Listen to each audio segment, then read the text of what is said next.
everybody, how's it going? Welcome to this installment of Mike's Vehicle Vlogs, and I want to thank you all for joining me today.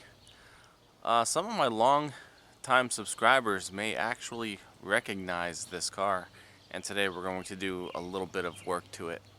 So this is the 2006 Chevrolet Cobalt SS that I featured on an old Mike's Vehicle Spotlight feature, and it's actually my dad's car. And he still has it.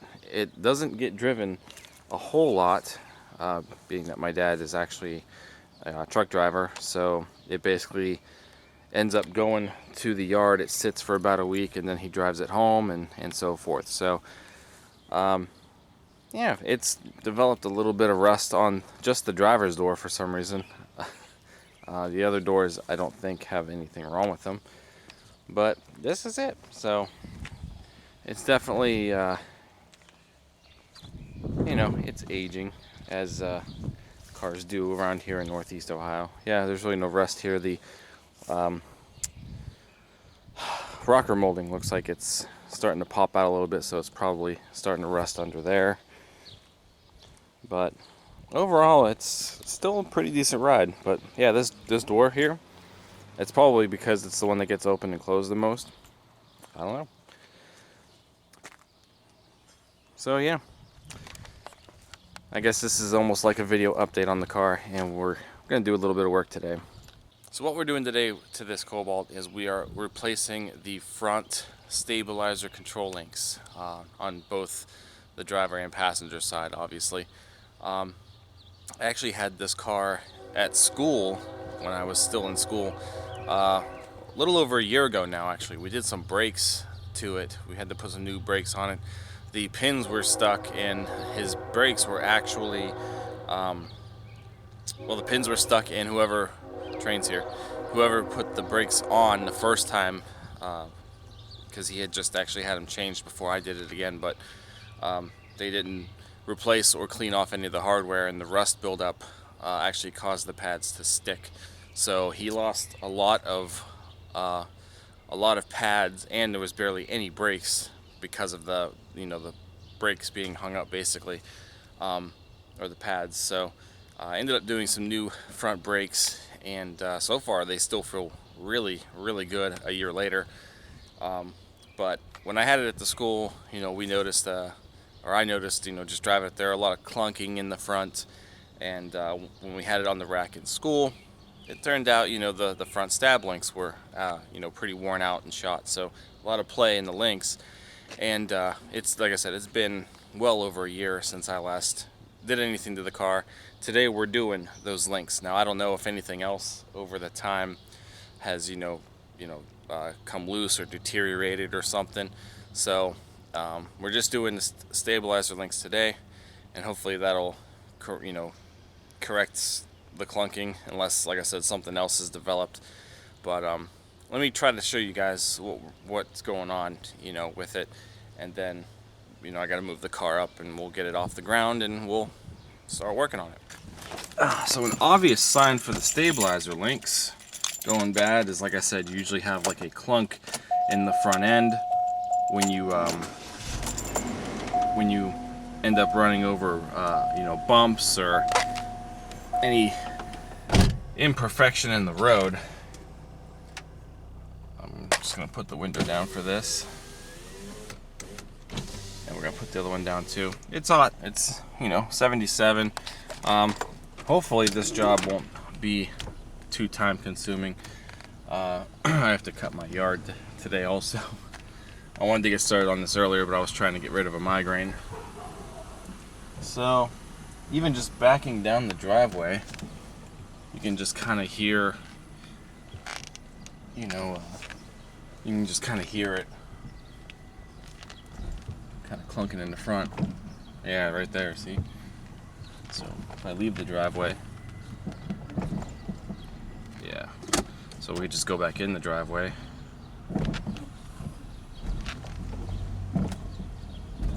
Yeah, so a lot of rattling. And my dad has also said that the car feels pretty unstable you know, like on the highway and stuff, and that's also a good it's also a good indication that the stabilizer links are not working properly and they're worn out. The funny thing about this particular car is when I went to the parts store to get front stabilizer links for a Cobalt SS, there were two different sized links, and I don't know exactly what this is. There's two different lengths that show up in their system, so I ended up buying both lengths. And you know, we'll compare once we get the wheel off. You know, we'll just take one out of each box, we'll compare it and see exactly which one is which. So we obviously just have the CarQuest brand, and we've got the Moog brand also.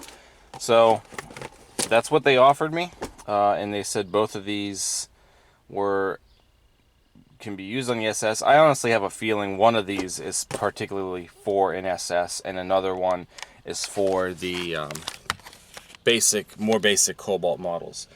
You know, it being an SS, it's probably got a more of a, you know, sport tuned suspension thing maybe, but I don't know. We'll find out which one's gonna work and return the other ones. At least they said I could return them.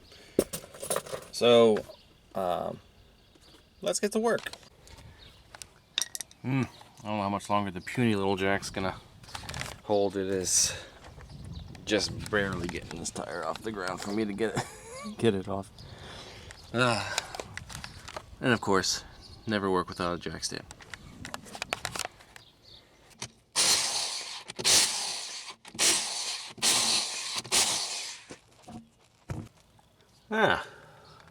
So here's how the brakes are aging anyway. How do don't know if I can see them. The lighting out here is pretty bad, but still got a lot of front pad left, so that's good. I can't really see all of the back pad. It's hard for me to tell. I'm trying to look through the viewfinder, but I can't really tell. I need a good flashlight for here. Alright, so anyway, here is the link, the stabilizer link, and these, you see the cracks in the boot and such. So the boots are deteriorated. You really probably can't tell, you know, how it looks, probably, unless there's something supporting this here, but there isn't anything supporting that, because well, the jack is using the car, you know, to keep the car up. But if this was up and there was actually, you know, tension off of this, this is probably going to be completely loose. So the biggest problem that I'm expecting is trying to get the two bolts off. So that's literally all that it is. There's a bolt there, there's a bolt here, and then we might have to like maybe pound that sucker out, but there really isn't much to it. Now, there's a lot of rust to it. So that's the part that is probably going to be the issue.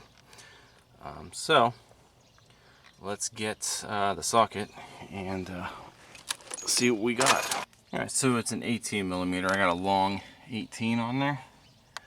I'm using the 3/8 ratchet, and just as I suspected, this is probably going to be a two-handed job. But that's what we're looking at right now. So let me try to loosen this up a little bit. Alright, so it's been a few hours. I kind of had to stop, take care of a couple of other things, and just as I had suspected, this is not coming off with ease. Got to the point where the bolt, you know, goes around and around, but it's actually spinning the ball inside of the, you know, the joint, or the link, I should say. Same thing with the bottom. It is, however, you know, as you can see, you know, it's very loose now. The boot, you know, is gone, and I tried putting some vice grips on you know, the actual link itself to try to keep it from spinning, but those aren't even holding. It's just, I think from the grease and stuff, it still spins. So I think in this situation we're going to play a new game with it.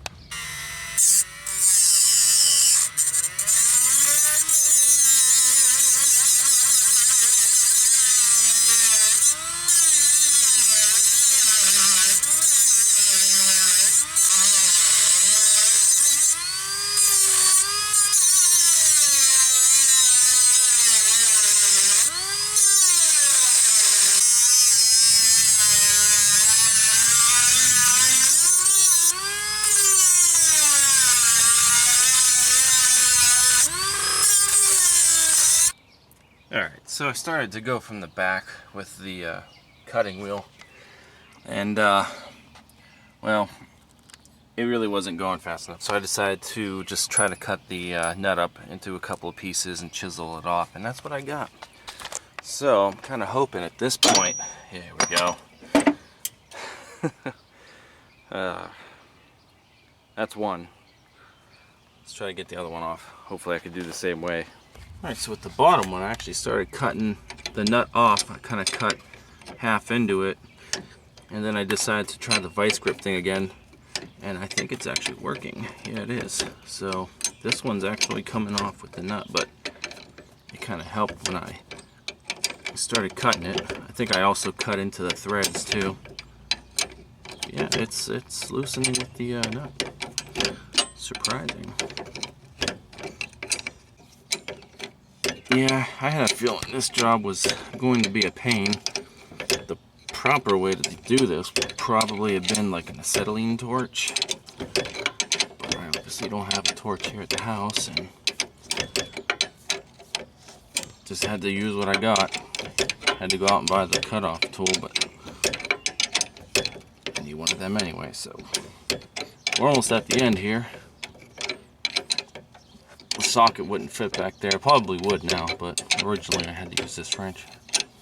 And this would have been probably a little bit easier with this particular nut here if the car was on a, you know, jack or a hoist or lift.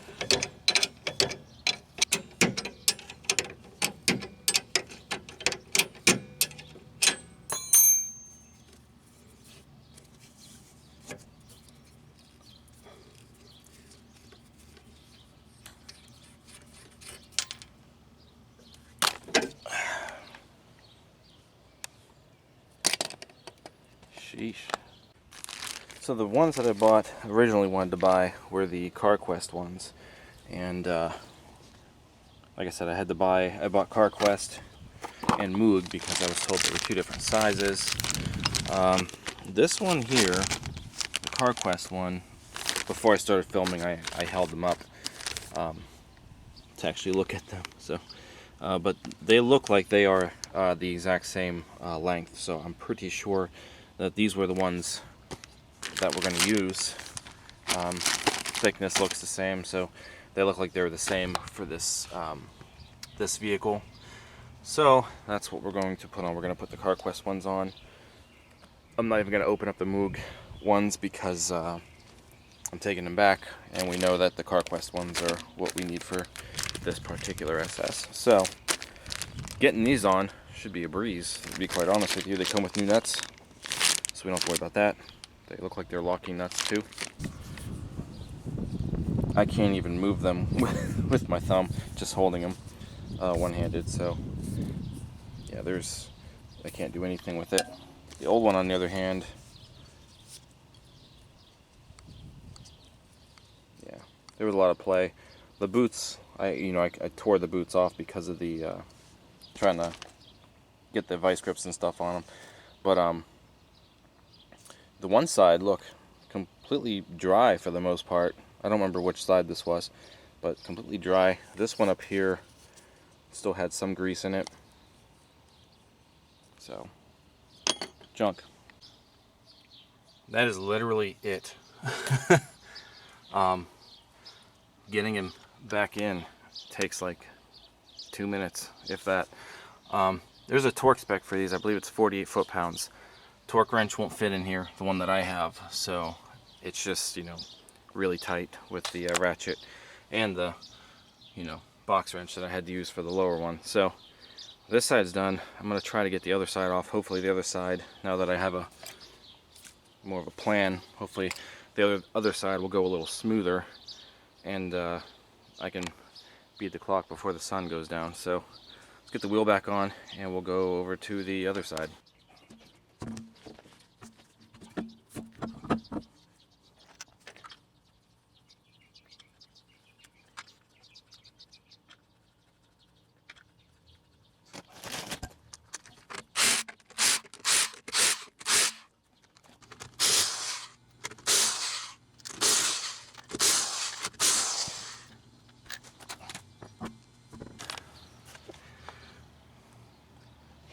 Alright, this brake still looks good. Again, I can't really see what the other pad looks like from this angle. These rotors still look like maybe they're getting hot though. I don't know if the camera can see it, but just the coloring, and they're only a year old. They almost have like a light blue tint to it. So they're still getting hot, so I hope they're not sticking anymore, but alright. This side looks just as bad as the other side. So maybe just for, you know, hopes of some good luck, I'll try the vice grip thing again, see if you know, any of that will break free. I'm all out of penetrating spray, so there's a keyway in there to put like an Allen wrench in, and maybe you could try to wrench it off that way, but I did try that and it rounded out the inside of that hole with the other side, so we're not going to do that. So let me just try doing it the vice grip way, going from the back, and maybe with a, you know, some good luck or something. I don't know. No way. So the ratchet worked on the top part with the vice grips. That's kind of surprising. So now I need to try to see at the bottom. The bottom one's, like I said, difficult because of where it's at with what I got. So I don't know if that's gonna work or if I should just go straight to cutting it off. I think the battery on the cutoff thing's almost dead already. I didn't give it a full charge, but I don't know. I guess I'll just try the same thing here and hope for the best. Alright, same thing once again. So I cut halfway in through the nut, put the vice grips back on, and it's coming loose. I looked to see if the inside where the vice grips, if it's spinning, and it's not, so I think it's the actual nut. Looks like it's coming loose. Huh, alright, I'll just work on this for another lifetime.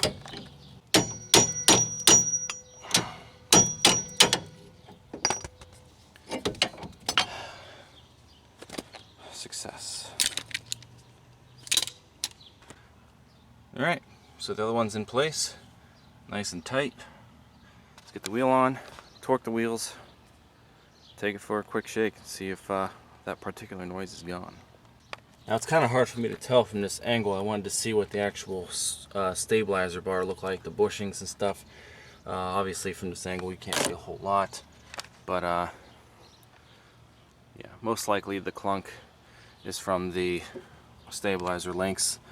And like I said, at school, when I had it in the school, it was on a drive-on rack, so the tires were actually still on the ground, and when you were underneath the car you could actually rattle these. So that's why I was, you know, I didn't really have a way to do that here to demonstrate it, but they were rattling pretty good. They're probably not going to rattle now when the wheels hang and, you know, and there's tension on it, but you guys seen, you know, again, the one had like barely nothing in it, no grease. The other one still had some grease up in it. This one's actually still pretty tight. I can't move it with my thumb. This one No good. Junk.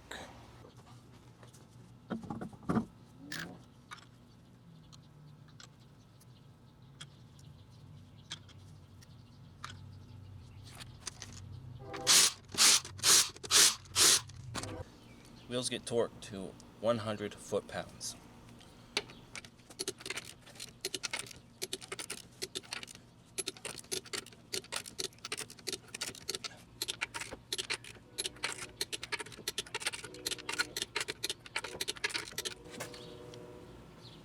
All right, let's take it for a shake. Man, so I knew that was going to be difficult, but I did not think it was going to be that much of a pain. I'm glad the passenger side actually came off a little easier than the driver's side with how dark it's getting and stuff. Alright, so let's see if we hear anything in the driveway like we did. I still hear a little bit. I think there's something else going on. Like I said, I haven't actually driven this car in over a year, so who knows what else may have taken place. It's hard to tell. However, I don't feel it under my feet anymore. That was something. Usually with those stabilizer links, you can kind of feel them under your feet. Well, there's a bumpy road up this way.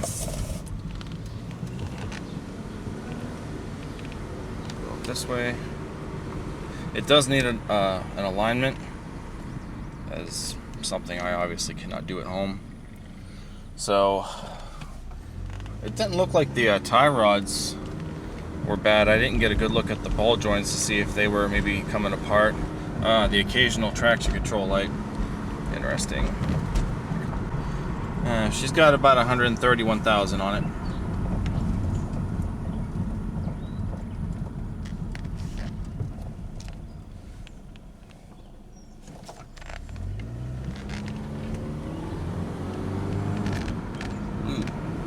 And the trans shifts weird when that traction control light's on. He did tell me about that. I don't have a code scanner now. I don't have access to the Tech 2. I did try to look at it for him. I brought the Tech 2 home the one day from school and tried to look at it for him, but the code wasn't existent at the time. So I don't know what it is, what's going on.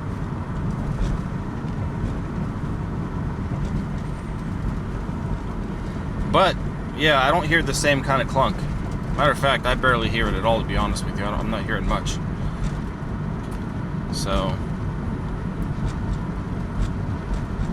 alright, I'm gonna take it back home real quick, clean up my stuff, and then get it back to him. Yeah, I don't hear it.